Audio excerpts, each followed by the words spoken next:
வயசில் இந்த மனுஷனை அசிங்கப்படுத்தாத ஆட்களே இல்லை. இன்றைக்கி இவரோட சிலைகள் இல்லாத ஊரே இல்லை. உலகத்திலே அதிகமான சிலைகள் இவருக்கு வைக்கப்பட்டிருக்கு. அப்படி என்ன தான் பண்ணாருன்னு தெரிஞ்சுக்கலாம். ஃபுல்லாக பாருங்கள். 30 days 30 குட்டி ஸ்டோரியில் இன்றைக்கி Day 9. இந்த மாதிரி யூஸ்ஃபுல்லான குட்டி ஸ்டோரிக்கு நம்ம சேனலை சப்ஸ்கிரைப் பண்ணி வச்சுக்கோங்க. 1981 மத்திய பிரதேசத்தில் இருக்கக்கூடிய ஒரு ஏழ்மையான குடும்பத்தில் தான் அம்பேத்கர் அவர்கள் பிறக்கிறாரு. சின்ன வயசில் இவங்க அம்மா இறந்து போகிறாங்க.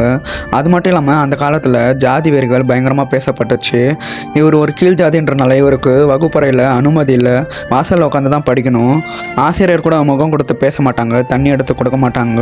வீட்டுக்கு போகும்போது உட்காந்த இடத்த கழுவி விட்டுட்டு போகணும்னு தீந்த தகரவராக இவரை பார்த்தாங்க. ஒரு பக்கம் தாங்கிக்கிட்டு வருங்காலத்தில் இந்த கொடுமை யாருக்கும் நடக்கக்கூடாதுன்னு வெறித்தனமாக படிக்க ஆரம்பிக்கிறாரு. இந்தியாவில் MA BAன்னு முடிச்சுட்டு மேல் படிப்புக்காக வெளிநாட்டுக்கு போகிறாரு. PhD DSCன்னு பல படிப்புகளை படித்து முடிச்சுட்டு மறுபடியும் இந்தியாக்கே வந்து தன்னோட வாழ்க்கையை சமூக சமத்துவத்துக்காக அர்ப்பணிக்கிறாரு. பல வருடங்கள் கஷ்டப்பட்டு ஃபைனலாக 2 வருடம் 11 மாதம் 18 நாட்களும் செலவு பண்ணி ஒரு புக்கை எழுதுறாரு.